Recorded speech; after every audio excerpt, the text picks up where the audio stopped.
I think we've been fortunate to be given a separate session where we talk about children in this entire conference. This is the one which involves children. So we're very happy that this session has been allocated to us. Adithya, Dr. Adithya is my co-chair, and we were just discussing how we might run this session because we have flexibility for the next, says 2 to 4. We can stop when we're done. So what we were thinking we were doing is briefly introduce ourselves and what we were hoping to discuss during this session. And then maybe find out a little bit more about who you all are so that we can sort of tailor our discussion to be fruitful. And then we will begin straight away with the 3 presentations, very interesting presentations that we have scheduled for this afternoon. Each presenter has been given 15 minutes and we will ask them to stick to the 15 minutes. After they finish, if you have like a clarification to ask or something about that can be answered really quickly, that's fine. Otherwise, we'll let all 3 presenters finish and then have a discussion which questions can be addressed to any of the speakers, and we can also have commentary and questions. Does that sound okay? So I'm Priya Pais. I'm alumnus of this St. John's Medical College, now a long time ago. I look after children with kidney disease, so I'm a pediatric nephrologist here. And I also have an interest in ethics that kind of grew from my clinical experiences. So I convene the Hospital or Clinical Ethics Committee in St. John's, which deals purely with clinical and patient-related matters. My focus of interest in ethics is focused on pediatrics and pediatric nephrology, and I have a strong interest in advocacy, just from working with the patients that I work with, understanding that advocacy applies very broadly to all children. And I'm really glad that our institution is at the forefront in teaching ethics to all grades of students, whether they're undergraduate, whether they're postgraduate students. We have super specialty trainees. They all are involved in ethics education, both teaching as well as in learning. And I'm really interested to see how, and you will see in one of the presentations, how important it is for ethics education, and also how schools need to be involved, from my perspective, in the lives of children who are unwell. So that's really where I'm hoping to have some of the discussion today. I'll hand over to Dr. Adithya. Hi everyone, I'm Adithya. I'm a faculty member in Azim Premji University. My background is in medicine and in public health. Ethics, I also feel, is a very important subject. It is something that has informed also the program that I'm teaching in, the MA in Development program at the university. If you would like to know more about the MA in Development program, I'll put in a little advertisement here. Tomorrow afternoon we have a session at 2:45 where 3 of my colleagues will be talking about how ethics has been embedded into the MA Development program. Of course, development action is action that is having effect on the lives of millions of people. So therefore, when actions have a effect on the lives of people, we need to think about ethical challenges. But when I entered this sector, I realized that as a school student, I was not exposed so much to ethical dilemmas or to ethics as a subject. And I always felt that ethics education is important for children. And I'm curious about how we might do a good job of this, So, for example, my favorite area, my area of passion is environmental issues. So, environmental health is what I work on. So, as soon as I finished my undergraduate studies and I entered this sector, my impression was that why did we not have a deeper conversation in schools about our relationship with nature and the tensions that exist in today's world. So I'm also hoping that, I'm sure that this session may not address all of these issues, but it is an opportunity for us to think about how we can think about ethics education with children. So I think this will be a nice starting point for that. So hopefully we'll have a nice discussion as we go along. I'm happy to introduce our first presenter today, Priya Muthukumar. She is the founder of a storytelling company called Storyboard. She's been telling stories of various genres from different places and across age groups, from toddlers to grown-ups. She's written for various publications such as Down to Earth and Pratham. Currently, she works with the National Institute of Fashion Technology, Bangalore, as their expert faculty handling storytelling as a general elective subject and as the in-house storyteller at Lawrence High School. Her paper for today is titled as Storytelling in Ethics Education, Transforming Teaching and Learning Processes Through Storytelling. Welcome, Priya. Good afternoon, everyone. Really, I'm feeling a little overwhelmed, a little awkward also. Thank you so much. I thought all of us should benefit from this kind of knowledge sharing. That's why, I made sure that I spread the word as much as I could. Without further ado, I think we should get into our session because it's post-lunch and it's our responsibility to keep all of us awake. We are the three presenters, I think. Okay, so yes, how fair it would be to expect a storyteller to do a presentation without actually telling a story. It's not fair, right? So let's get started with a kutti little story. Okay, all I want from you is one small help, and the help is you have to say, Farida, Farida, where are you going? Can I hear that from you? Farida, Farida, where are you going? Just put a little bit of emotion in that. Farida, Farida, where are you going? Farida, Farida, where are you going? So once upon a time, there was a little girl and it was a Sunday. Okay, so she woke up early, she wore her Hawaii chappals, she took her tiffin box and she went straight to the kitchen. Amma and Appa were busy cooking. She opened her lunch box, took the first dabba, showed it to Amma and said, Amma, give me a handful of rice. Amma dropped a fistful of rice, but both Amma and Appa were confused. Raw rice? Why is Farida asking? And today is a holiday as well. But Farida didn't answer. Amma and Appa looked at Farida and they asked, Farida, Farida, where are you going? This is a brilliant audience, I've got. I'm so lucky. Yeah, Farida didn't answer. She smiled and she walked away. Right outside there was a vegetable seller auntie and she was selling vegetables. She went straight to auntie. She opened the second box, gave it to her and said, Auntie, auntie, you must be having those squishy, squashy tomatoes, na? And auntie said, yeah, Farida, nobody wants to buy those, Everyone wants perfect round tomatoes. I generally throw them away. So Farida says, Auntie, auntie, can you just give it to me instead of throwing them away? And auntie says, of course. And auntie drops the squishy, squashy, not so fresh tomatoes into the second box. So the first box had rice, the second box had tomatoes. Farida doesn't stop. And the vegetable seller auntie asks, Farida, Farida, where are you going? But Farida just smiles away like how beautifully all of you are smiling at me right now. Okay, Farida moves away. She goes to the chai wala uncle and uncle is making tea, coffee and there are those glass jars with biscuits in them.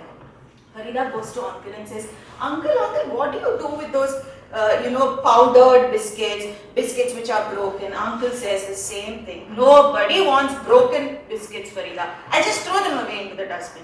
And Farida says, Uncle, put them into this box, the third box. And uncle puts those broken, powdered biscuits. Rice, tomatoes, biscuits. Farida moves away and uncle is also equally puzzled. It's a Sunday. Where is this little girl going with her big lunch box and water bottle? And uncle says, Farida, Farida, where are you going? No answer from Farida.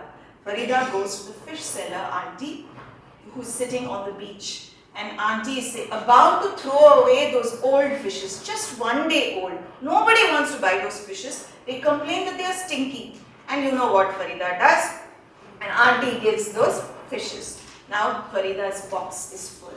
Farida also manages to go to the potter uncle and uncle has some chipped broken cups. Nobody wants to buy chipped or cracked cups. So Farida takes them as well.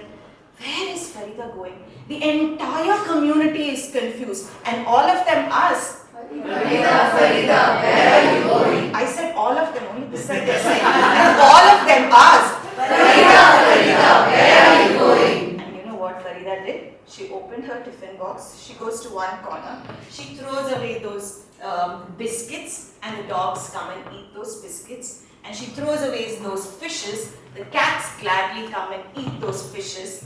And then the tomatoes, she throws them right over there. The crows come and enjoy those tomatoes. And those small cups she had, she pours water into them and she leaves them by her side. All the animals have the food. Oh, we forgot the rice. She holds the rice in her palms and she shows like this. Sparrows come from all the directions and they enjoy the rice. Now the community understands that's where Farida was going. Where was Farida going? To do just this. Okay?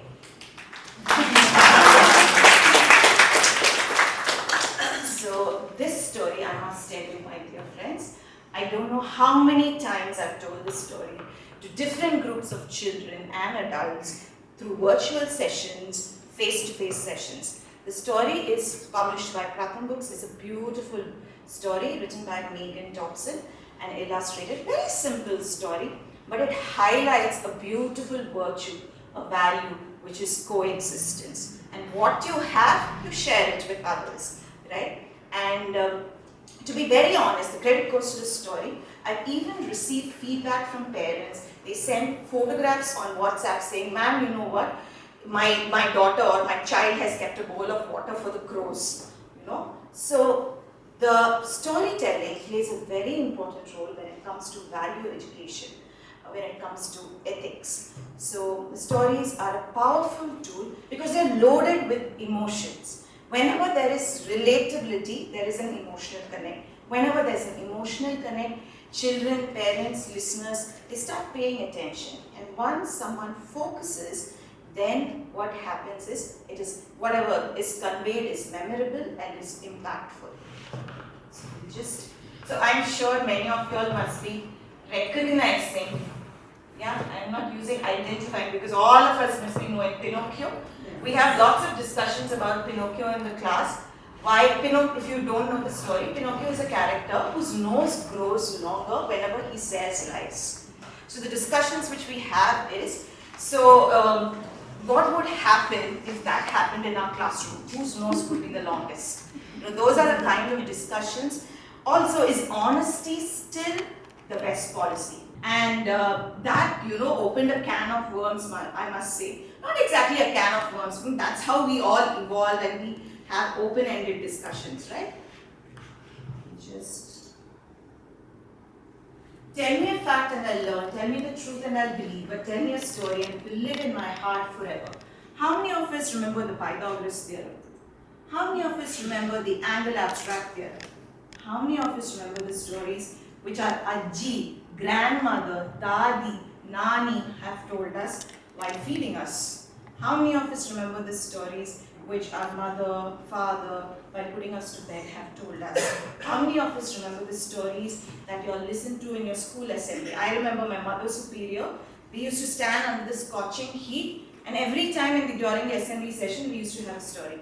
I remember the story but I hated standing over there. But the story is very impressionable in my mind.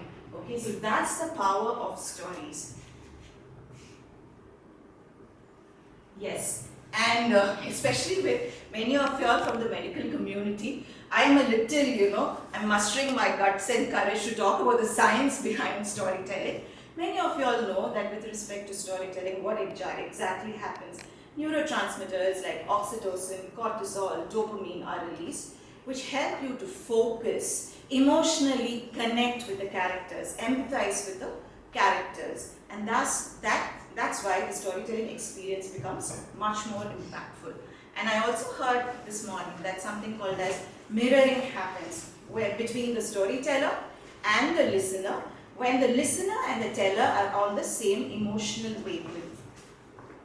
Yeah, history also says that how as hunters and gatherers, we sat around fire and we told stories. There was so much of emotional bonding that happened, so much of sharing that happened, and storytelling is one of the oldest forms of communication, definitely one of the oldest form of education as well.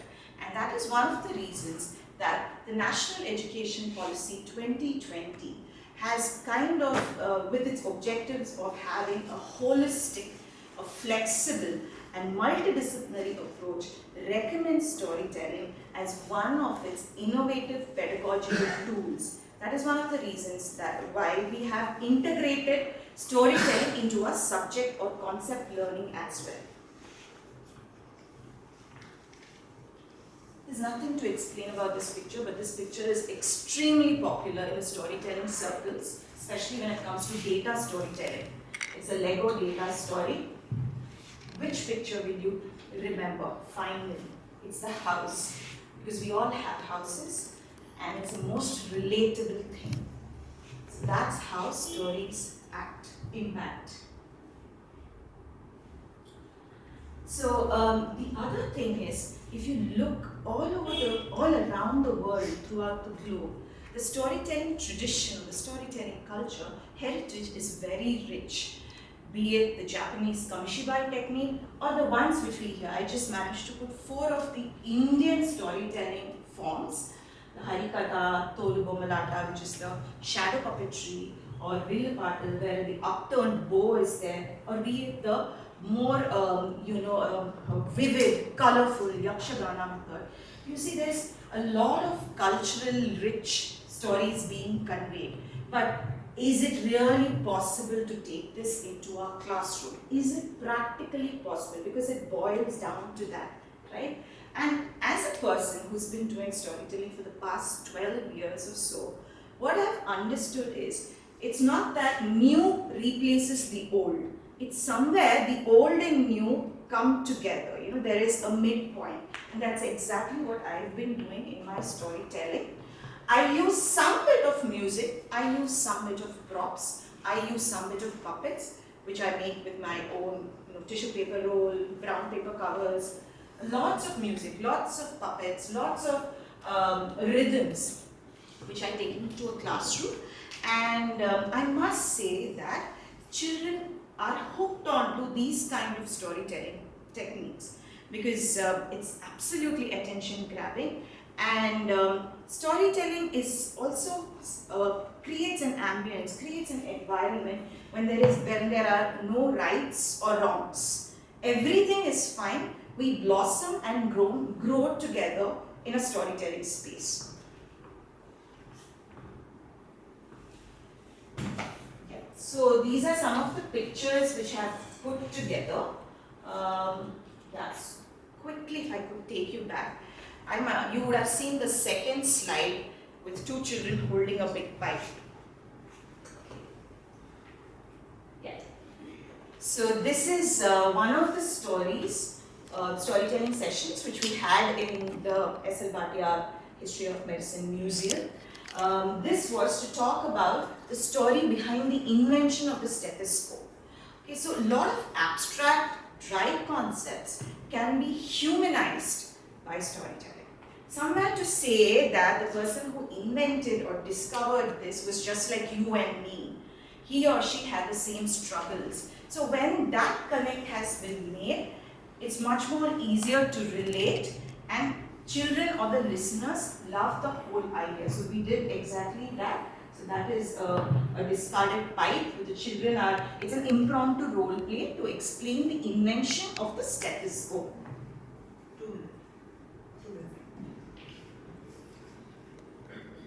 Yeah, stories as a safe space. So you can see that there's a lot of freedom and no rights or wrongs, no perfect, no imperfections, and then they make up their own stories. There's a lot of creative visualization. When creative visualization happens, a lot of other things surface, like for example, it could be domestic violence at home, it could be some kind of loneliness that the child is facing, it could be some kind of frustration. So everything comes out when the children draw pictures or illustrate as a follow-up activity of the story narrated. So that's exactly what they're doing. Yeah, this is something which is very close to my heart, the stereotyping. So we were talking about the ethics that stories can bring into the space. What about the ethics that we can? Okay, as a storyteller, the content that you take into the classroom should be unprejudiced, should be neutral. Okay, so we need to check on our belief systems. if you're going to be telling a folk tale from a different country, from a different land, trivializing a certain culture or not doing proper research and just saying is a big red flag. Cultural misappropriation is a big red flag. And here, single story, when the same story with the mother in the kitchen and the boy not crying, being frustrated, only girls being crying in the story. When you keep telling stories which have prejudices or stereotypes like this, pink is for girls, blue is for boys, that's where the danger actually exists. There are different scenarios, there are different narratives, there are different contexts, there are different kinds of families. No longer families have mother, father, grandmother, grandfather, boy, girl. There are children being raised by single parents. There are children who are adopted. There are children who are being raised by grandparents. There are children, include children in your stories who are on wheelchairs, who have challenges. Stories are meant to bring people together, and inclusion is something which we need to keep in mind when we tell stories. So this is one of my favorite person, Chimavananda, and she talks about stereotyping in the stories. Not exact stories in the sense, not just oral storytelling, it could be movies, it could be books. So show the whole picture, and let's be wary, or let's be aware of stereotyping. That's about it. I have only so much time with this thing. Okay, so just one thing. You must have gone through the slides, and every slide I made a point to put some important characters from the story. So I was so happy when I saw that vada. Or if you're a South Indian, you can understand my feeling. Okay, there's a vada, the kaka, the crow and the vada is one of a very famous story out here. I was so happy that Canva had this image.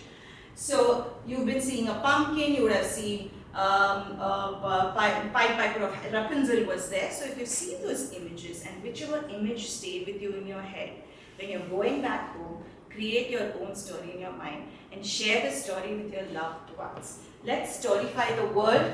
Let's heal the world through stories. Thank you so much for your patience.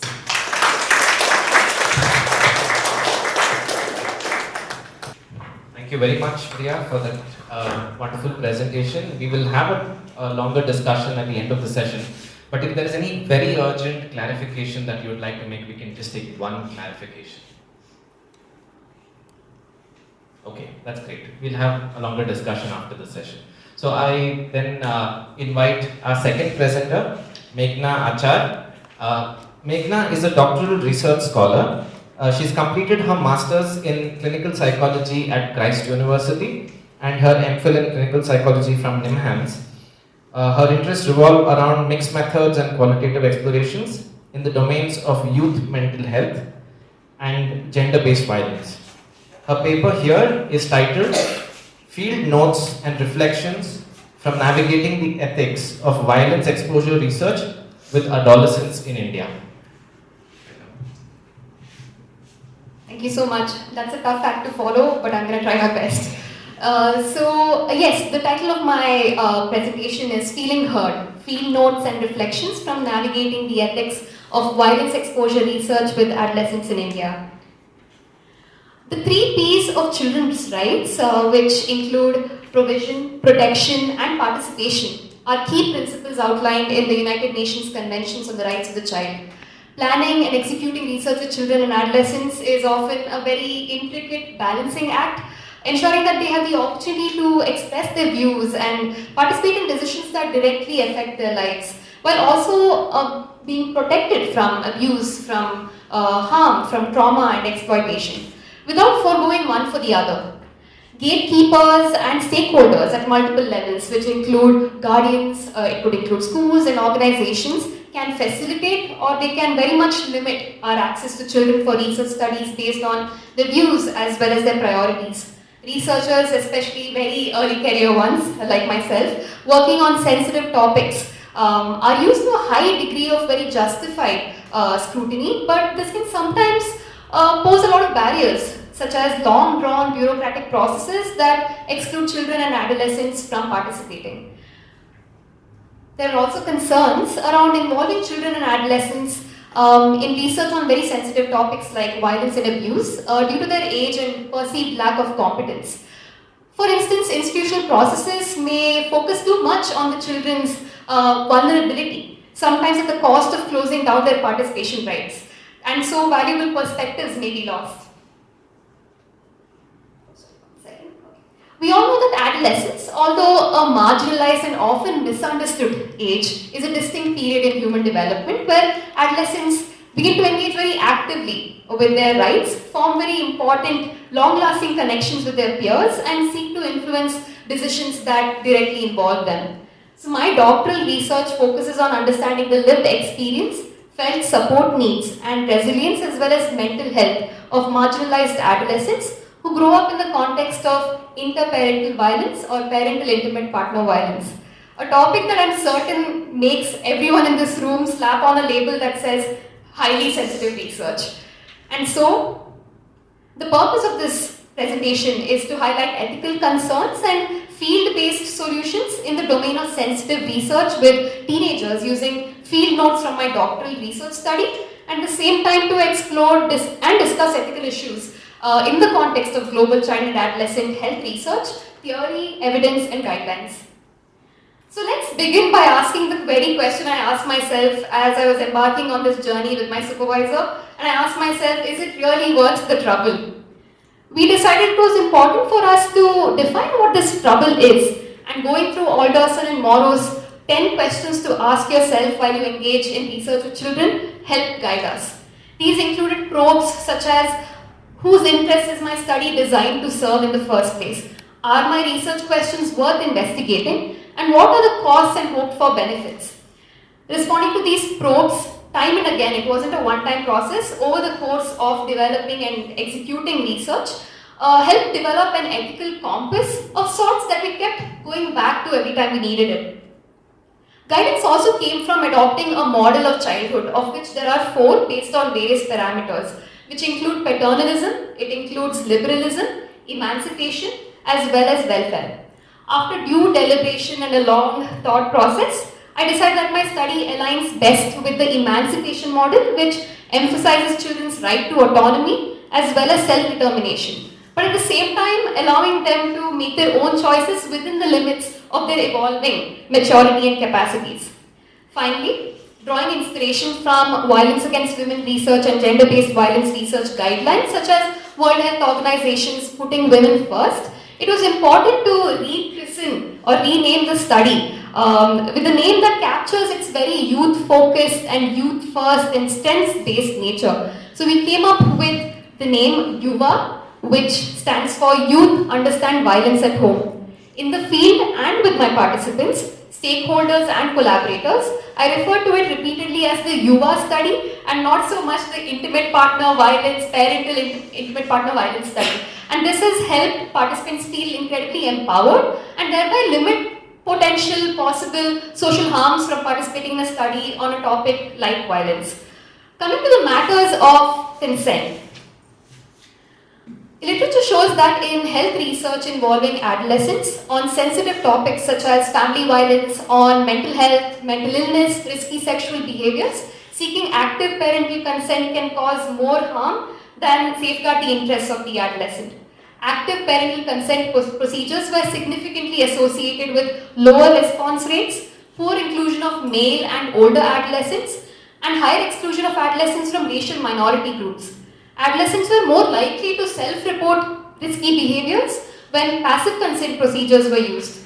Morris and their colleagues' ethical guidelines on research with children on domestic violence highlights the importance of informed assent procedures in research and as a means of upholding adolescent agency. While the YUVA study does seek adolescent assent, our informed consent procedures are unfortunately not as adolescent friendly, as we mandate active parental consent, which clearly started showing up as a barrier in the field as seen in this field note. So after I wrapped up, Ms. Grace, who is the mental health counselor in the organization from where I was recruiting adolescents in the study, we went over the list of adolescents she had identified to take part in the YUVA study. She then told me about 17-year-old Junaid, who had a lot going on at home. When she explained to him about the Yuva study and that I wanted to talk to him, he said he wanted to participate and gave Miss Grace a preliminary sort of verbal assent. But then he added that it's impossible to get his parents to agree and that he is not comfortable with us approaching them either because he's afraid of what they might say or worse, do. This makes me wonder if I should request the ICEE for a waiver of parental consent. So this is just, my field notes right after I collect data. So, but then again, given the sensitive nature of the study, parental consent cushions his safety as a participant in this study. But what about when those giving consent are the ones involved in child maltreatment? I feel like this is limiting the boy's autonomy and right to participation. Moreover, he's so close to turning 18. Sorry. So based on this, and based on a lot of deliberation and a few reflections, and with my advisory committee, we plan to replace active parental consent with passive opt-out parental consent. At the same time, I'd like to emphasize the importance of a participant-friendly consent and assent form that doesn't gloss over the important points, but is at the same time high on readability and on empathy. Coming to confidentiality, here's a field note.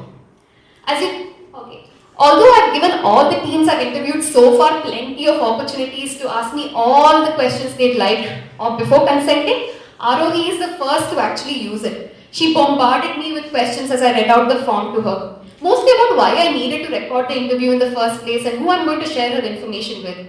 I was pretty pleased and glad to answer all her questions, and the counselor stepped in to assure her. What I really appreciated was that it was a full-fledged dialogue. Arohi was engaging in adult-like research decision-making. I invited her to hold the recorder, switching it on and off, pausing the recording, and encouraging her to ask as many questions as she'd like.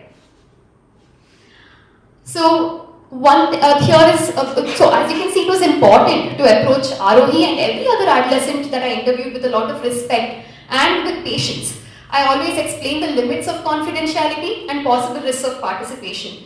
And it is usually an interesting two-way conversation more than me just reading out from a consent form. Adolescents are encouraged to make an informed decision about what they want to disclose and what they don't want to disclose, based on what may happen if they were to share certain things with me in the interview. So one thing that's become incredibly evident as I've gone further in the Yuva study is that there is no way around gatekeepers but through. The key is establishing a strong collaborative relationship that is built on trust, built on respect and empathy with the gatekeepers and stakeholders. All Yuva study collaborators, which are mainly non-profit organizations that work with women and children in underserved communities, were invited to review my interview guide, consent and assent forms, and have prolonged conversations with me on how we will approach teenagers and the staff, orient them to the study and screen and enroll them.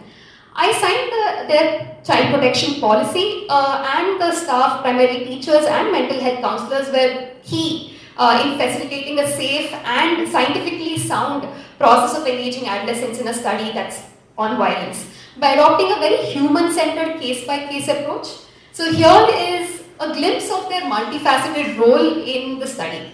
So I'm so glad Miss Grace, this is what I jotted down right after this interview, I'm so glad Miss Grace, who is the on-field mental health counselor, offered to sit in during the interview. Ratna appeared rather shy. She struggled to understand what I was asking her. I wondered if I was going too fast or maybe the questions are too complex.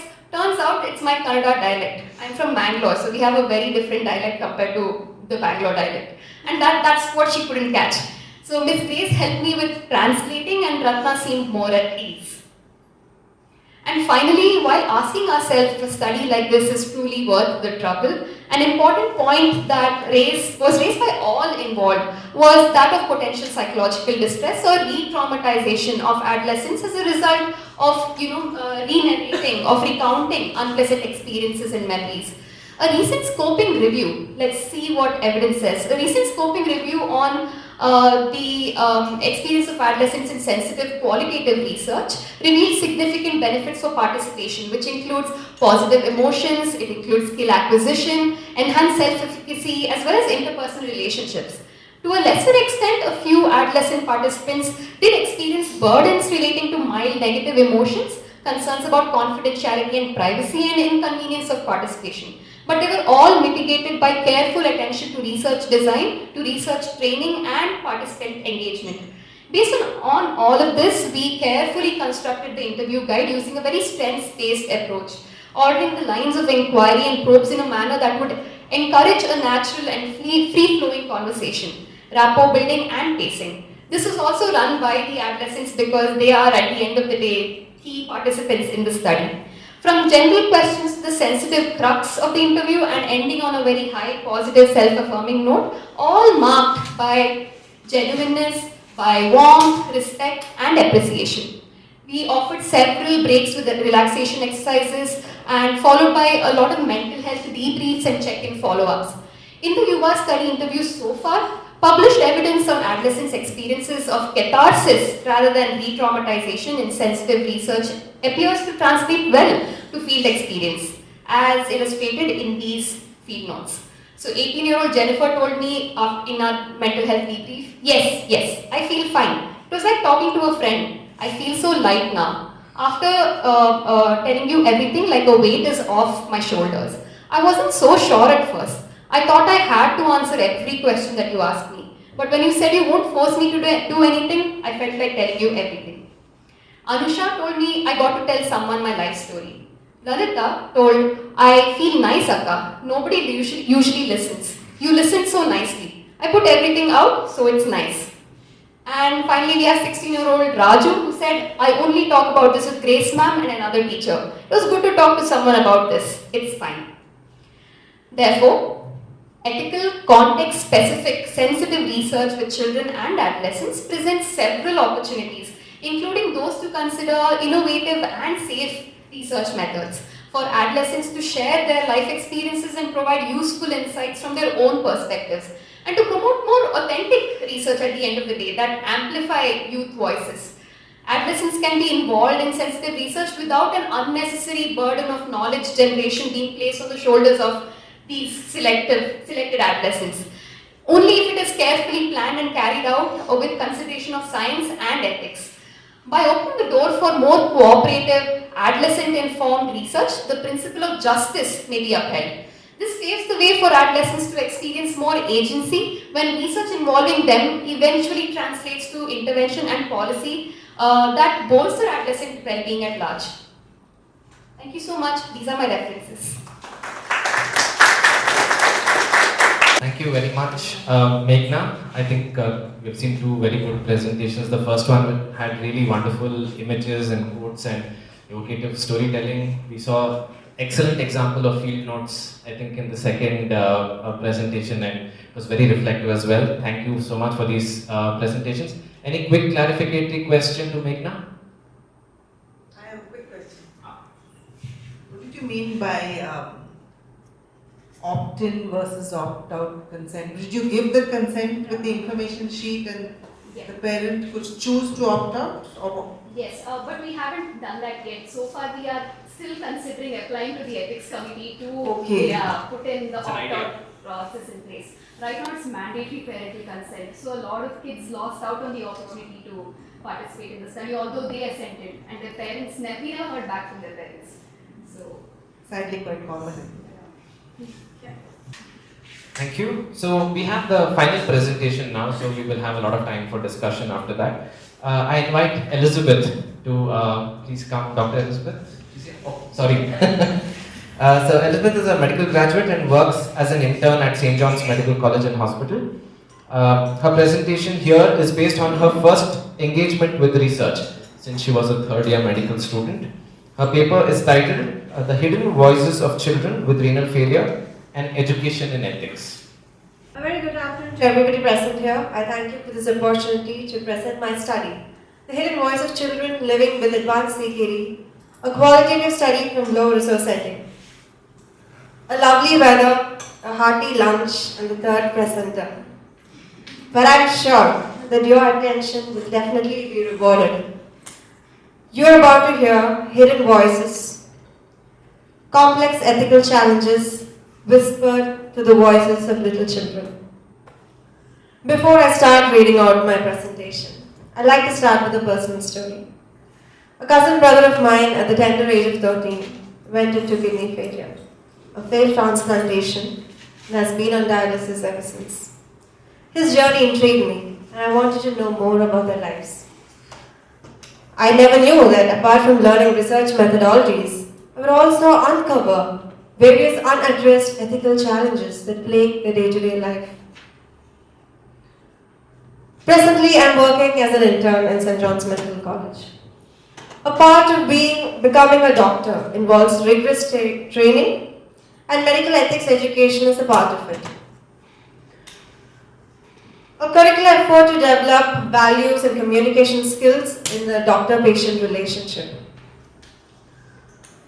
The discussions are mostly centered around adults. Children are always forgotten. As Keats puts it, nothing is real until you experience it. What I was learning seemed to be confined to the four walls of my classroom. For hands-on training was definitely a rarity. Until I started this project.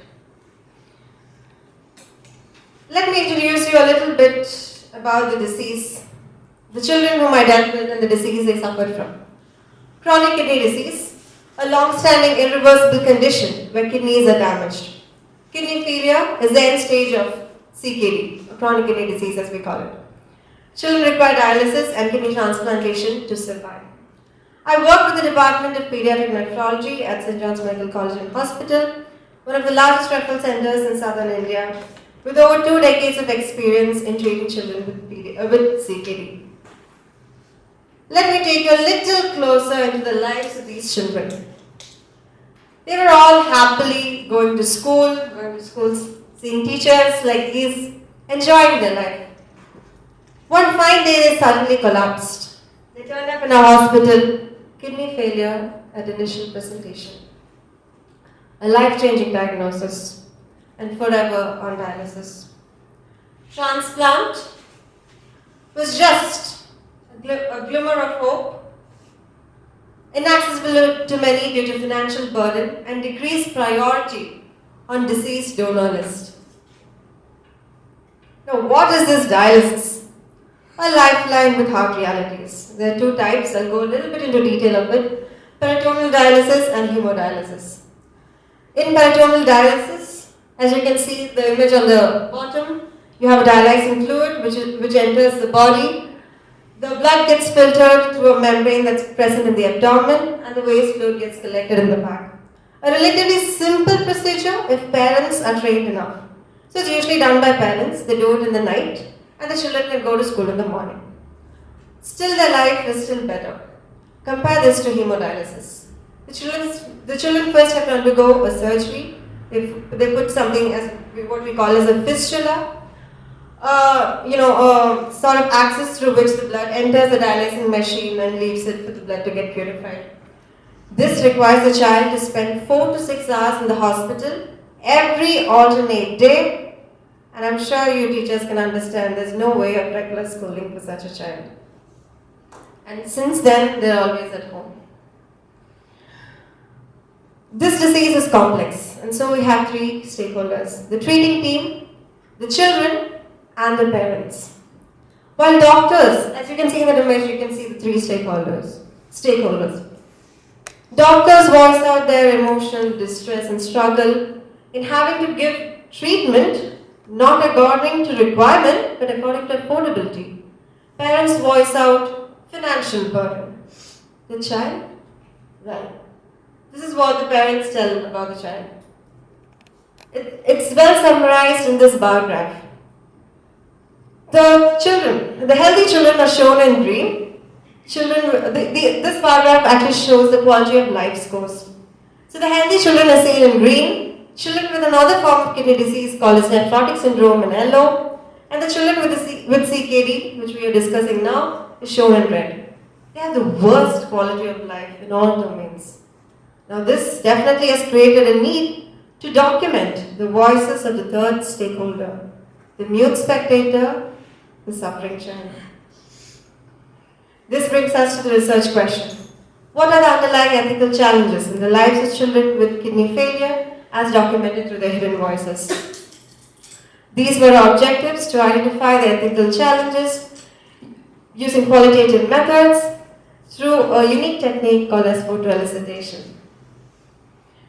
This was a single-center qualitative study using photoelicitation techniques, something that I did from July 2023 to August 2024 under the supervision of a senior pediatric nephrologist.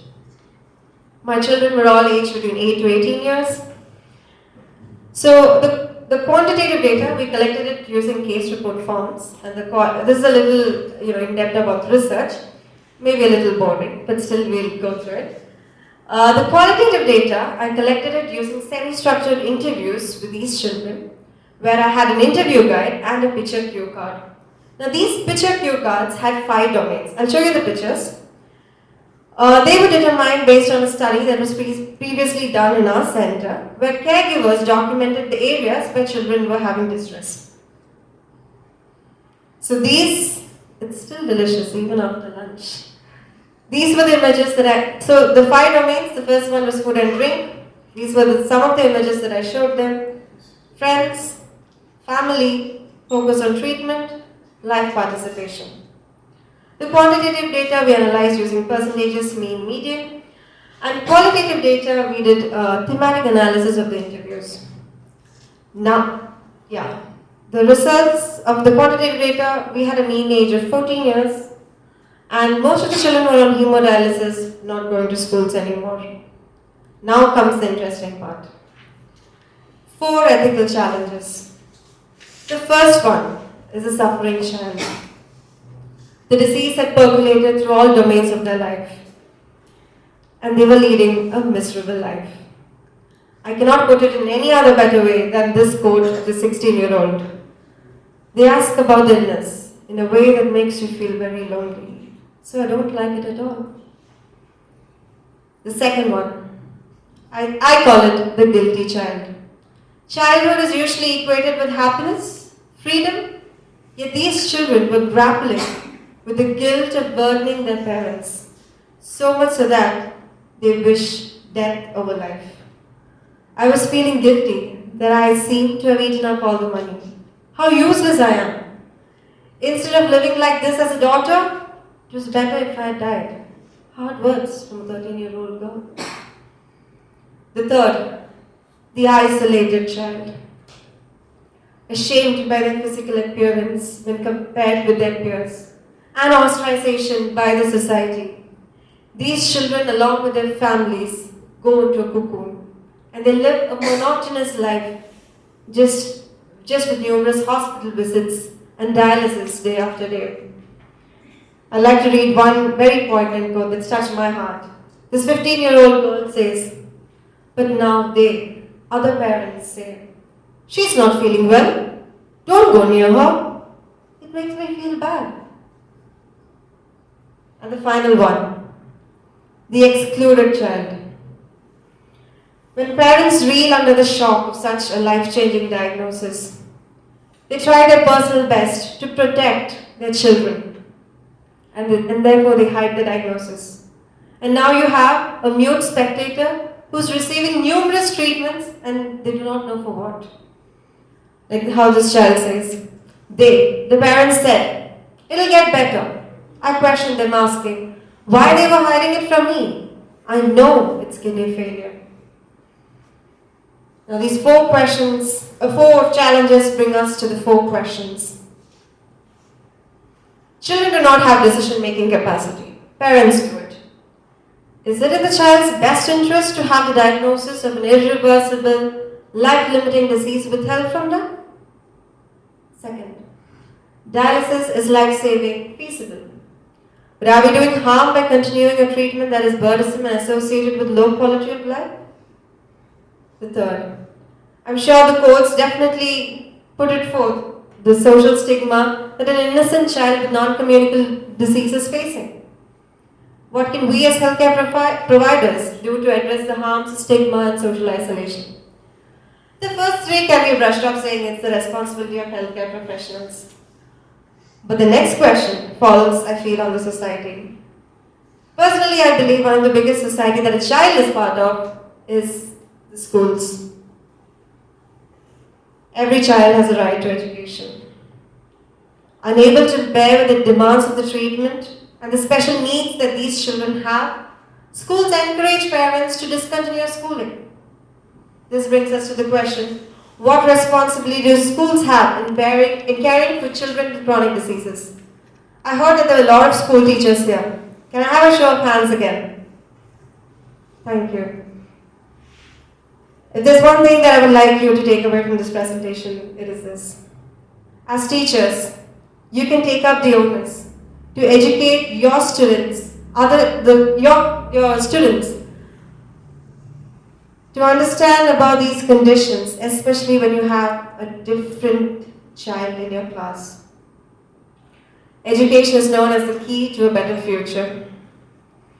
It is important that we ensure that we encourage doubtful parents to continue schooling for their children so that they have a better tomorrow to look forward. It's difficult to look after these children, I agree. It's not impossible. And that's why I urge you that schools can definitely partner with healthcare providers and parents to improve their knowledge and requirements of these children. This journey, okay. Now, all of you heard about social stigma and non-disclosure. Now, these are very difficult topics for a 10-year-old and 11-year-old to tell you. It's definitely a daunting task. But I feel that this was possible due to a practice as what we call as ATCOM. Attitude, Ethics and Communication. The right attitude, non-judgmental and friendly approach enabled me to build a strong rapport with these children so that they had a safe space, as one of the presenters said, to open up. Secondly is appropriate communication. From speaking to them in a language that they know, their mother tongue, to listening to their long, winding stories and patiently giving instruction. All of these enable me today to stand in front of you and present ethical challenges in their own hidden voices. Personally, I believe photo elicitation technique, which I have used, is a wonderful tool not only in medical ethics education, but also to conduct interviews on difficult topics with little children in schools as well as in clinical practice. Finally, what did it do to me? It catapulted me from being only a student to making me feel that I was a valuable part of the healthcare team. In conclusion, these perspectives of sick children are often absent in ethics education for healthcare professionals. If you use the right technique, you can hear how powerful their hidden voices are. Schools have a responsibility in ensuring that these children can once again be a part of the society and have a better future. I express my sincere gratitude to the Institutional Ethics Committee, the Department of Pediatric Nephrology, Department of Humanities, and other researchers, Dr. Soumya Reddy and Dr. Adam Whitman, for their valuable contribution. In this journey, one of the children told me that nothing ever can be changed. Through this endeavor, I hope not to create blind optimism, but a radical hope in the lives of these children who believe that there is no better tomorrow. Thank you.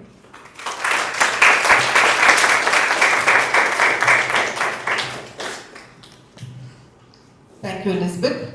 Well done, and thank you very much to all three presenters who brought out the aspect of ethics in education, with storytelling, in research, and in medical education by using innovative techniques to bring out the ethical challenges that we all face. So now I think we'll open it up to questions.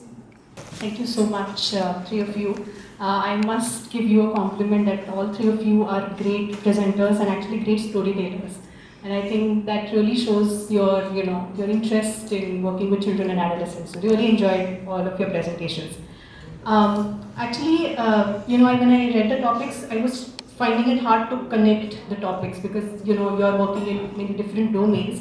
But still, my questions to all three of you, they are actually particularly about something which is, we can call it as a follow-up phase. Follow-up after the story is told, follow-up after the research or the interview is done. So let me just ask this and maybe you can, address this. For example, when I was thinking about Priya, you are taking the child to another world which is kinder and which is better. And then the reality hits hard, right? So how do we equip parents in that post-story phase when children are still grappling with these ethical dilemmas, right? That is my first question.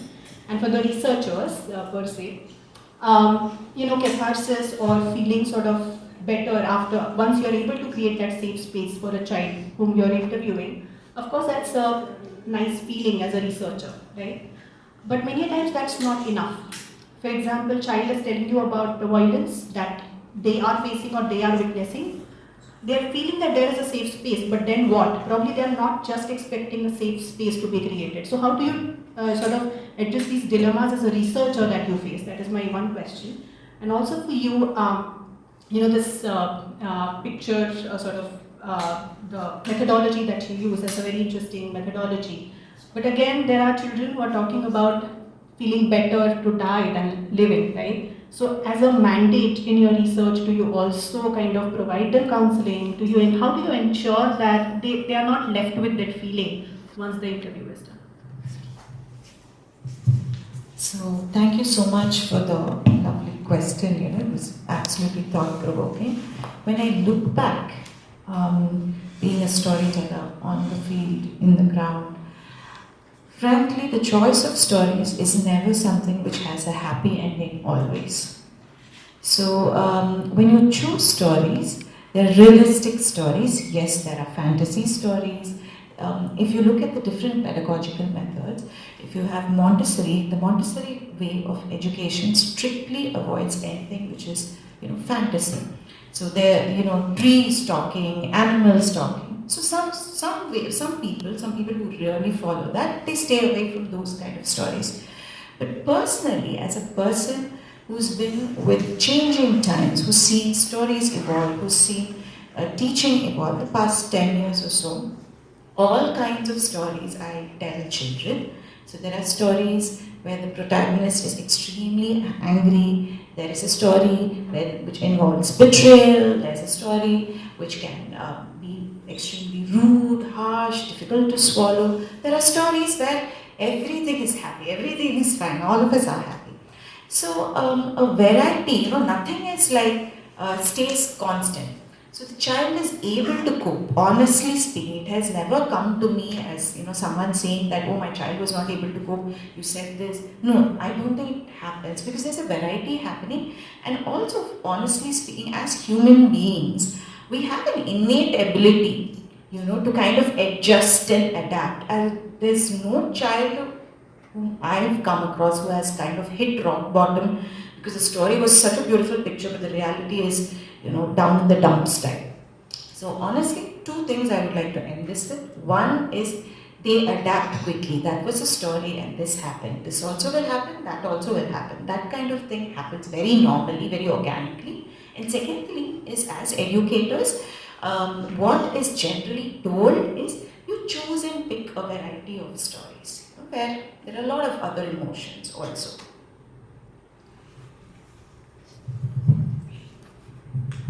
So just to clarify, you're wondering whether providing that safe space to share certain, possibly traumatic experiences might make them expect more from the interview situation, or is it that once the interview ends, that's going to leave them in a worse off situation than they start? Or you can clarify if that's okay? No, it may not leave them at in a worse sort of mindset. What I'm just saying is, of course, they would probably appreciate this safe space. But probably what they would expect is, oh, will this research actually help my parents, stop fighting? Probably that is the expectation which they are unable to express. So how do you deal with these ethical dilemmas? Because research has its own limitations, right? So how do you then sort of work? That's a really good question, and I think it all comes down to knowing what my role is over there and not overstepping the boundaries of my role. As I said in one of those, field notes, I have a very dialogic sort of interaction with the adolescent, and It's a very long drawn process, a very case by case approach where I tell them that I've come there in the role of a researcher, and I can't just say I'm a researcher and just leave it at that. I break it down. I ask them, what do you think a researcher does? What do you think this interview will involve? And then I clarify that these are the limits of the interview, and given that I can only provide you this much, and maybe after the interview you'll feel better, you'll feel like it's a safe space. I cannot guarantee that things will change for you at home because of this, because this is not an intervention study. And I again explain to them what an intervention study means and what kind of study mine is, so that sometimes I think that when I go into the field, I need to bracket off some of my own assumptions about how teenagers are, and sometimes we kind of undermine the kind of thinking capacities that they have. We think that maybe adolescents won't be able to grasp the nuances in a research like this, but they are pretty. I think we give them too little benefit. Usually in all the interviews I've had so far, I've had a lot of very profound, I think, interactions with these teenagers where they've understood my role, they've understood what to expect from the interview, and at the end of the day, the agency is with them. I tell them, do you still want to participate, given that taking part in this interview will not involve me intervening in what's going on at home, and they make an informed decision, and that in itself is really helpful to kind of help them differentiate between that this is an interview and this is not an intervention where I try to put an end to what's going on at home. And how we structure the interview really makes a difference too. There are not a lot of questions about what can we change at home for you, or any false hope inducing sort of questions aren't involved. It's very strengths based on their own, it's very internal strengths focused and support needs focused sort of line of inquiry that we follow. So that really helps. And in addition to that, I know this is a really long response, but usually after that I have repeated sit-downs with them. It's not just an interview, a session with them and then I have a mental health debrief and then it's bye-bye, I'm never going to see you again. Usually I visit that organization multiple times. And whenever I do, I sit down with the mental health counselor at the organization and I inquire with her if there are teenagers who want to have a chat with me again. How are they feeling? I sit with a teenager again and do a mental health debrief of sorts. So it's repeated follow-ups with the child to ensure that there are no short-term or long-term, adverse consequences of recanting whatever's happened in their lives. So it's a very, sort of fluid back and forth process. It's not very linear, but it's a very, case by case approach where I sit with the child for a prolonged period of time. So yeah, I hope that answers your question. Yeah. Say one more story. But before I go into that story, I would like to say that when I approached these children, I never told them that I was a researcher.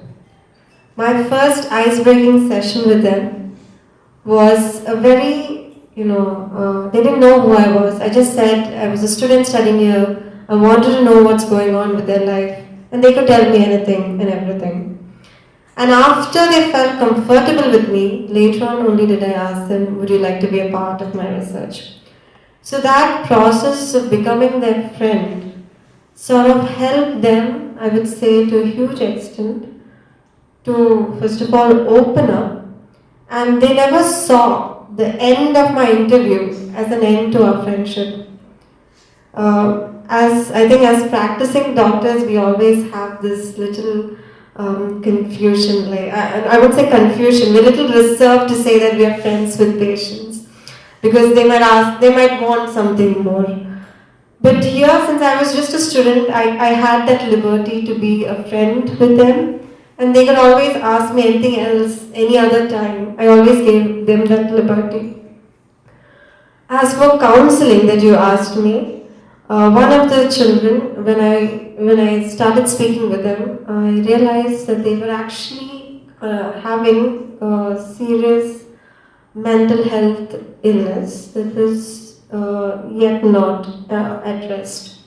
So then I took it up with the team, and as I said, I felt I was a valuable part of the team. When I raised that there was this issue that was going on with the child, the team was very proactive in ensuring that the child starts receiving, counseling sessions. I never did anything of that.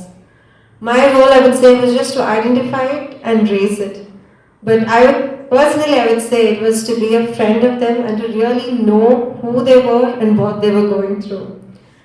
And now, we have a special dialysis unit only for children. Earlier it was with the adults, so they had an old Ajji on the left and an old Tata on the right, and these lovely young bright children are just, one hand out of action. It was very sad, but now they at least have a unit that is in the pediatric nephrology ward, so it's with other children. And I believe there are a lot more programs coming up there to address, various issues that have come up in this study.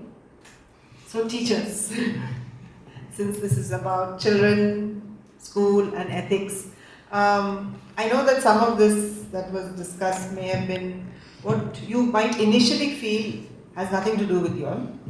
But having heard all three presentations, do you all have anything to ask, to add, to address any of their presentations?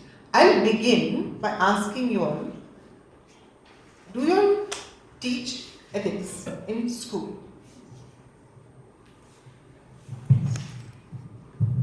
Yes, definitely.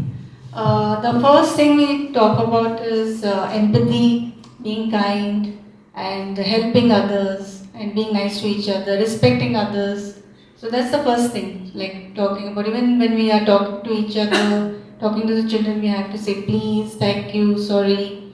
So the empathy is the main part, and being kind to each other, respecting each other. So we are talking about ethics and also talking about honesty, not telling lies and things like that. So those are the basic things. But is it a structured class, or is it part of your, as a class teacher, this is some valuable thing that you teach your class, or is it in the curriculum? It's not, yeah, it is a part of the curriculum. We have it in the curriculum, or being kind and saying like magic words. We tell them, it's because I'm teaching pre-primary, so we say magic words like thank you, excuse me, sorry, and being kind. So we have a topic actually in general knowledge in our book about being kind and how you deal with your colleagues, your friends and peers and all that. So yeah, it is a part of our curriculum. So for higher primary, from first standard onwards, we have the value education, where they have a separate book of moral education to educate them how to be humble and kind with surrounded. But when I came here, I was just trying to join the dots. Like I came with the mindset that etiquette means yes, giving respect. But when I saw doctors and research talking like how the etiquettes are very important, like not in a usual consent, I can say. Like it was just joining the dots for me, and I'm now going with the open mind that yes, yeah, we can also see the curiosity in the children, like where the etiquettes play a very important role in their lives. Thank you for that. Actually, it's an extension of what all the teachers have been discussing about ethics education being part of the curriculum. When I was doing my schooling, we had moral education, and there were books on moral education, and there were songs based on morals and all that. Now in this fast-paced world, I see that parents are also busy with work, and then in school also, in the name of academic rigor, I think we miss out on ethics education. As some of the teachers mentioned that it still exists in primary, pre-primary, but as the level goes to higher school and all that, is it really, I feel that is missing, and it should be part of the curriculum is what I feel. So what are your...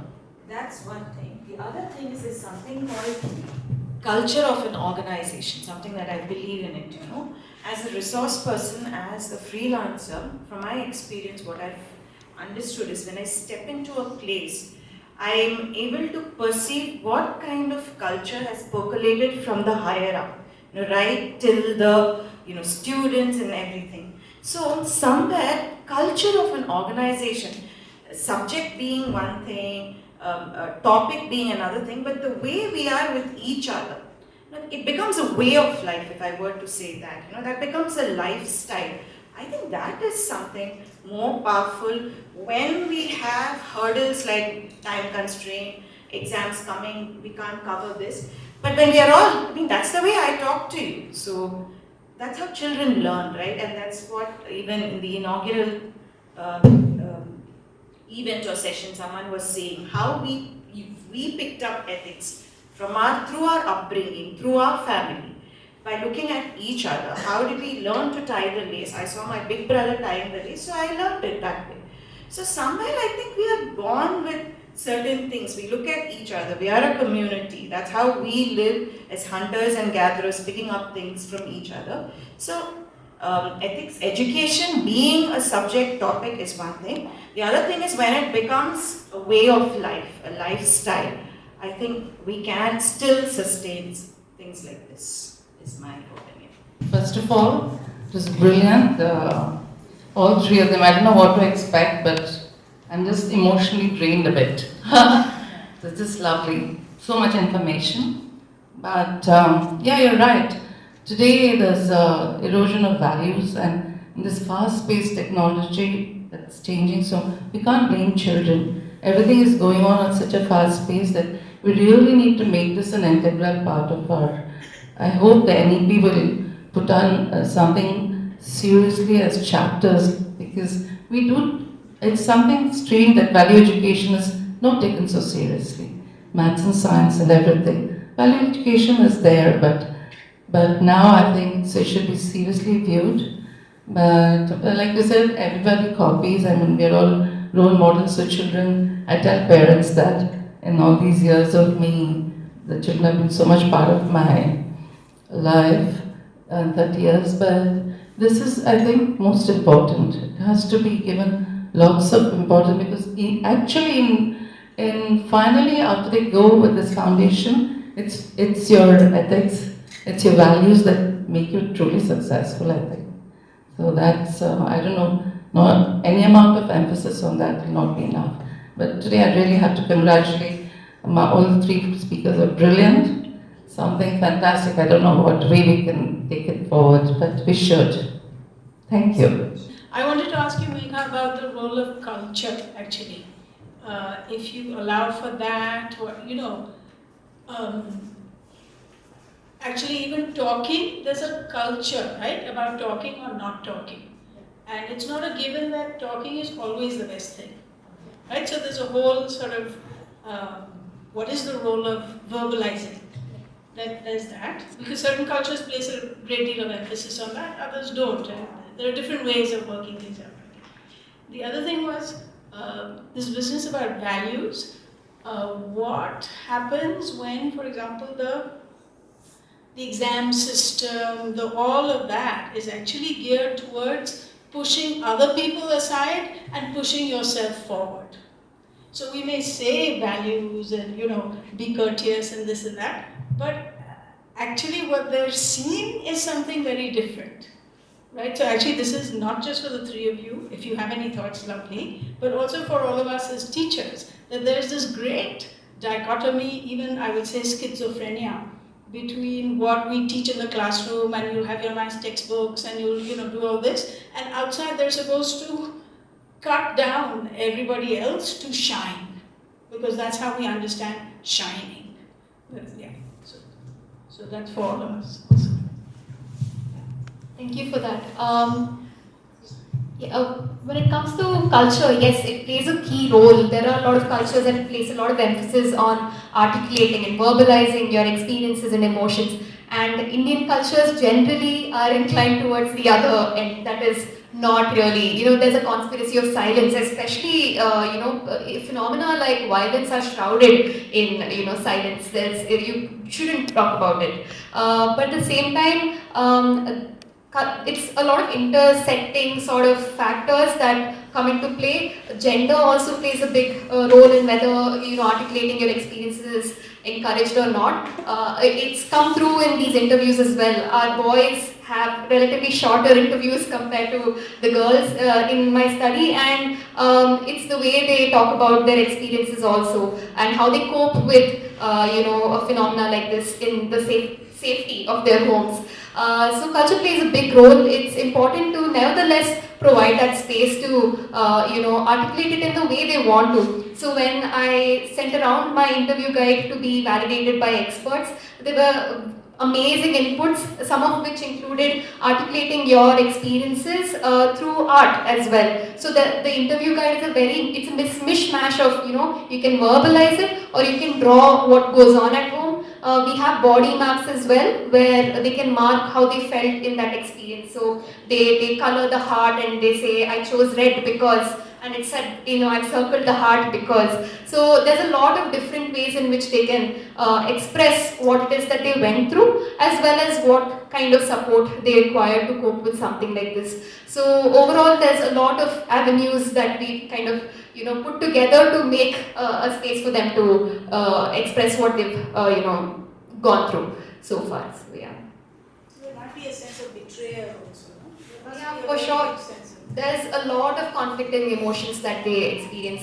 But at the same time, like I said, we give adolescents a lot, little benefit or, benefit of the doubt. A lot of teenagers, children in general, I think are very resilient.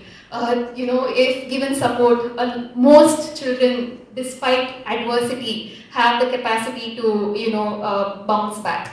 But as I said, the key phrase being given support. So that's where we all come in, I suppose. Yeah. I just want to say something real quick about research. Your question is very important because we are asking these children sensitive things, whether it is about violence or it is about illness and their mental status. So your question is very valid. And in India, especially people who are poor, they do not understand what research is. So separating what the doctor is doing and treating me, like when she interviewed the students, I was intentionally nowhere on the scene, though she is my student. So to separate the idea that this is part of clinical care and research is something different is very difficult in India. It's a struggle. Having said that, I think that more and more research that is being done with children themselves is a good thing, because we must hear their voices and get these answers, but it also, different than maybe adults participating in research, it gives us a significant moral responsibility to identify issues that come up, like you said, then what? Yes, I believe the children will expect then what? Some of them may understand and say, I will not get a then what? I've told them all this, but nothing will come next, but some may. So in research involving children, I believe that we must build in that system of closing the loop. That yes, this issue was identified, then what we do next.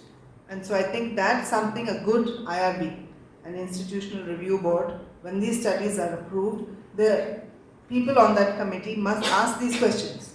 What do you intend to do when you address or you identify 1, 2, 3, 4 issues? So that's a great question.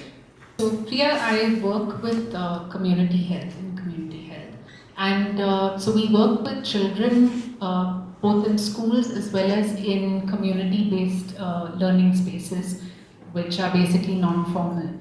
And having said that, we work with children who come from largely vulnerable or marginalized backgrounds. You mentioned about stories as safe spaces. I can understand the sort of control one may have when you are the storyteller, but in community health we encourage participation, and so we bring in voices, say, of children, or it could be even adults.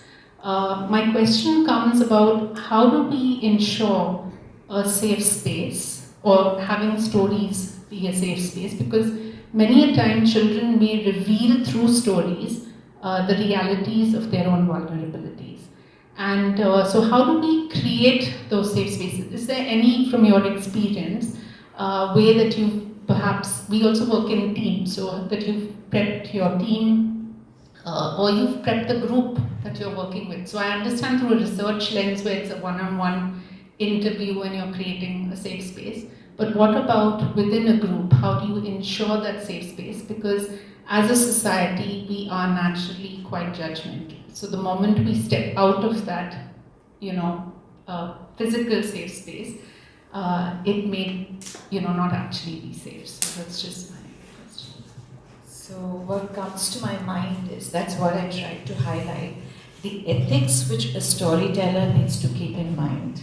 You know, when you enter a particular group where you're going to be narrating a story to, the content that you need to take in should be devoid of your prejudices. So for that you need to work with yourself. Not necessarily a storyteller. Most all educators undergo this orientation program, these workshops, induction, where you work with your own belief system, because you as a person are entering that particular space. How much ever you try, it could be an educational qualification, it could be a background, but it is your persona that shines, at the end of the day. So working with yourself becomes very important, and more so the scenario which you're telling when it comes to community groups, community health services, then more of self-work becomes very, very essential. Working with yourself. Prepare yourself, your team. Try to understand, for example, good and bad is absolutely a very subjective thing. So we need to ask questions with ourselves. What is this good? What is this bad? Because that will definitely show up. So that is one thing I will say. You need to work with yourself, introspect, retrospect, talk to your team members, talk to different groups of people, share your experiences, learn from each other. That's one thing. And second thing is, from my experience, if you ask me, first, when I choose the story, I'm extremely careful. What kind of a story? I do have experiences like, when I went to Spastic Society, and I remember me being the kind of person who really jumps around a lot. For me, I have to move my hands. And when in my narration also, I remember telling everyone, come on, let's jump, let's do this. And I saw a pair of eyes just looking at me, just staring at me, and this child was on the wheelchair. That's where sensitivity comes. And that's where knowing the pulse of your audience, here I remove the word audience, pulse of the group probably becomes extremely essential. And that's where the soul to soul connect. And that's why they say storytelling is, one heart to another, they say, the emotional connect. All these factors need to be kept in mind, because it's a huge responsibility. Stories have always, during Maharaja, Maharani times also, stories have played a very, very important role. So that is one thing. So to bring it down, bringing it down to your scenario, being more specific, if I were in your place, I would go prepared like this. If I had a team member, I would kind of, all of us would be on the same page. We would choose a story which wouldn't trigger or which wouldn't kind of, rock the boat too much kind of a story. That would be step one. Step two, subsequent visits when we are familiar with each other. And then we would be talking about the characters, we go a little in depth. Probably the third session, I would do something called as a creative visualization, where I would just distribute papers, a box of crayons or colors. Please draw whatever you want, which is there on the top of your mind from the story. That's it. No rights, no wrongs. This has happened. And that's when I just tried mentioning it. And you will see several things coming up, The child is feeling lonely. You will see something like that in that picture. And your experience will enable you to understand the illustration well. So stories can open doors. So that is what I would like to leave you with. It's more of an exploration, you just try this, try out, but be sensitive. That's a powerful role. When we take class for our medical trainees, we begin with a case scenario. That is basically a story. It's a story with a lot of medical details built in. So my question to you all is, as you can see, we are trying to show that all these realities exist. Children who experience violence, children who are critically ill. Others, do you publish stories about such children? Because it's we have tried a lot. In fact, I was, trying to bring a lot of titles that we worked on. We have stories on, like depression, for example. I would love to, if you could share those books, because I feel that. I think that's from a publisher. I'm so sorry. But that's an idea for you. But the line is same, yeah. So it's about, we have spoken about anxiety based. spoken about how to cope up with your anger, with kids. Something like very less age than like 4 to 8 years. How do they cope up with these things? Because they have very strong feelings in them and they don't know how to express. Right? So, and we also have books on domestic violence, basically, how kids actually tend to deal with these things and what exactly can they do with it, in a story format. We have tried a lot, tried a bit actually, and even with this, there is this very beautiful story where a girl tries to explain her anger to her father. Like she's not very comfortable. Angry at him. She's not very comfortable. But then, what role can a parent play in making her feel comfortable? And give her that space to express herself. So there are a lot of other stories. If you ever need illness story, please yes. Because I feel that, like the... It can be present story, Viva, by the way. So the examples that we spoke about. So this is a story on sadness. A child who feels, just about how he is actually feeling. There is this very sad feeling in him. And there is this dog with him always. And how he tries to, cope up with this sadness stuff, and then, but yet it is following him all the way. Yeah.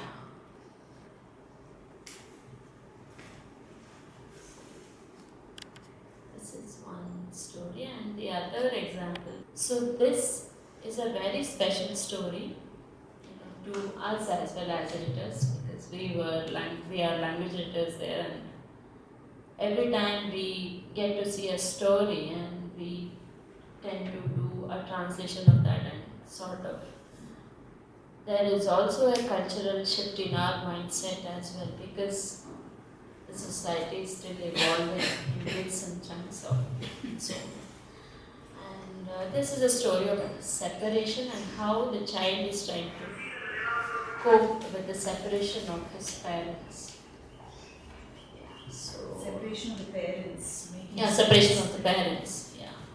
And how the granny is trying to make him, not comfortable as it, but then at least to understand the situation as is. While you, I will just read out the last line. That evening, 3 sparrows came, not 2, 3. Ammu wanted to leave and he wanted to dance. But he stood as still as a statue. He did not want to frighten the birds away. They hopped onto the feeder and hopped off, their beaks busy. Are these the same sparrows? Ammu asked. All sparrows look the same to Amma, but she peered at them carefully and said, "Oh yes, Amma and Achar sparrow have even brought a baby sparrow along." Ammu smiled. And also, we have even tried, there is also discussion on gender things here. So we have tried to bring in that, gender, we have been gender advocates for a long time and we have been doing it, like, picturing a father cooking and the mother being a full-time professional and all that. So we have been doing it for as many years as we have been trying in that sense. Yeah. Also about gender fluidity, that's the best part about the books currently, about a boy who loves to wear bangles. Yeah. Books like that. Currently, right now, children's books are really, complete explosion and expansion, so beautiful. Picture, is it just Elizabeth that you show a picture and then they speak? Is that basically what? Yeah. So the first thing, as I said earlier, is I form a rapport. They don't know who I am. Yeah. I'm just a friend. Yeah. Next, I explain to them that I have these photos in these 5 domains. And I allow them, it's a huge stack of photos, and I give it to them. And I tell them, pick any 5. I do not ask them pick one from this domain one. There's no restriction. Pick any 5. And usually, till I've done 13 kids, and I found that in that 5 pictures that I take, they address all the 5 domains. Because children, I feel, are good storytellers themselves. And if you listen to their stories, they will cover their entire lives. So that is how each of the pictures, so for example, like one of the pictures, like let's say the chicken biryani. I'll ask them, why did you take it? It's my favorite food. What are your other foods? And we go on like that and like that. And then they weave their own stories. And it's from those stories that we concise, we do thematic analysis, we pick out these codes. And that's how this process works. The feeling was that children, they may not begin to speak. So as you all know, asking open-ended questions or tell me how you're feeling goes nowhere. They'll be like, like what?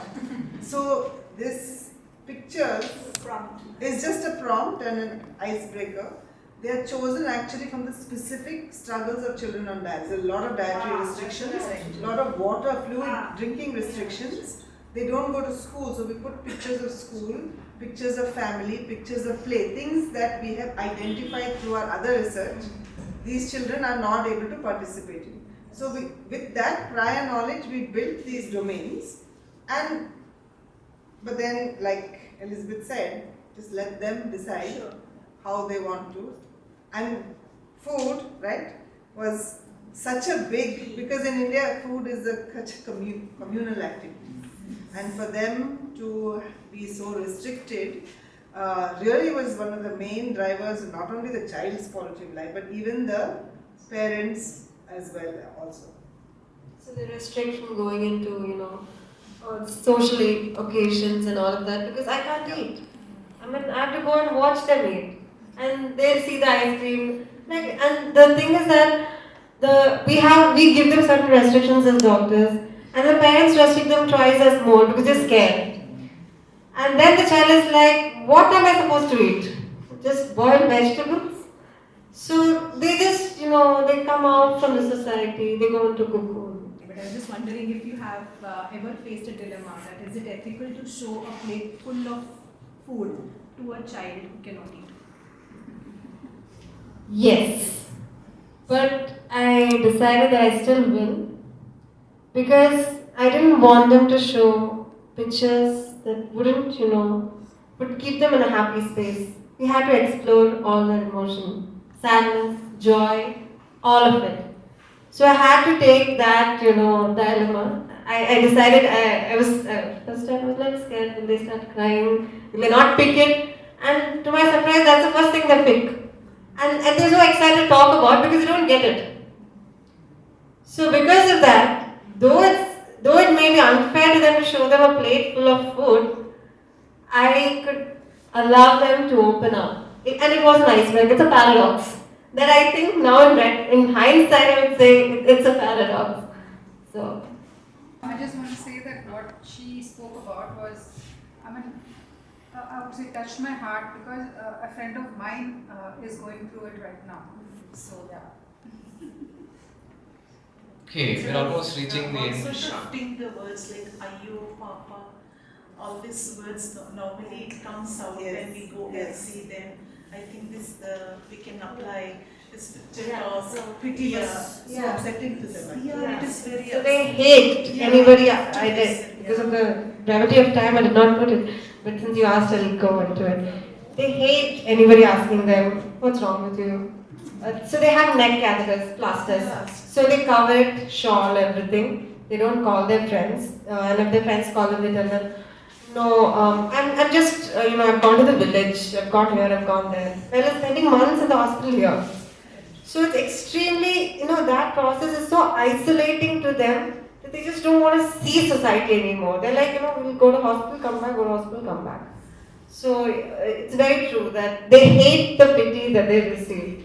And in fact, it's a difficult question to ask children. Ask them, how would you like somebody else to, when they see you, how would you like? How would you like them to address you? They're like, just treat us normally. Like, don't be, pick into nuances of, oh yeah, you have this here, you have this there. Just, converse normally, and from there, they little children to tell such complicated things, but they did try to tell me. So thank you. Thank you very much. Yeah, just a couple of words from me. I think this was an excellent session. We had 3 very, very good presentations, very vibrant engagement from the audience. So I think all of us are leaving the session with a lot of things to think about. So I think one of the things that I take away having heard all these presentations is I think that one of the important connecting dots was this idea of protection and participation. And I feel all three presenters, even when we're talking about stories or when we're talking about research, it showed that, I mean, at least for me, when I'm thinking about the fact that, I have a 7-year-old, the idea to protect comes in a little bit more easy than to encourage participation. Participation has needed some effort, and it doesn't come naturally to me to some extent is what I've realized. And whereas my wife has been more engaging from a participatory perspective. So, but the need to encourage participation and bring in the agency of children, I think, is definitely very important. And that effort definitely needs to be put in, and those efforts will be fruitful as well. I definitely feel that. Just over the last few weeks, the thing that I was immediately able to relate to as part of this conversation, we watched a couple of movies. And when I was watching the movie, I was wondering whether my child should be watching this movie. One was Guillermo del Toro's Pinocchio. I don't know whether you had the opportunity to see that. The other one was The Magician's Elephant. Both of these are available on excellent movies. And both of them have the theme of war in them, basically. They're children's movies, but they have the theme of war. And I was getting affected watching these movies. So I was wondering, how is my daughter going to be able to handle some of the issues that they're trying to deal with? But I think even having attended this session, it gives me a sense that I need to think more carefully about the agency of children and then think about how this participation can be brought in a little bit more strongly. So thank you all, and I'll hand it to you. I have nothing much. I think I spoke now. But I just wanted to end by saying that I think when it comes to children and the, ethics of education, but also education about how to behave, how to do the right thing. Teachers are never alone. I think we're all realize that we are here, you all are in school, parents are at home. I think we have to work together. And I think I agree exactly what Dr. Adithya said, that we must trust our children more to understand the world as it is today. Yes, I want to take away my daughter's cell phone, but that's never going to happen. So I have to let go. And how to help me let go comes from so many different people. So in the same way, if we can ever work together to sort of bring next generation values education, I think I would really welcome that opportunity for people in different spheres and different parts of the community doing different things to work together to make that happen from a very young age. Thank you so much all for being so engaged and participating. And to all three adolescents. I'm going to request Priya Muthukumar to hand over a memento to Dr. Priya. Okay.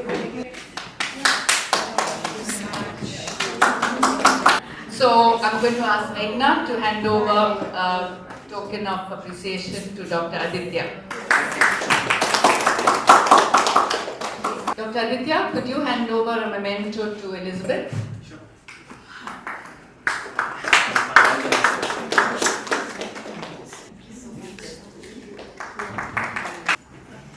Priya Muthukumar, storyteller. She also works with us. She's the health and humanity division, telling very engaging stories about science and society. She showed a photograph. Okay, great. Thank you.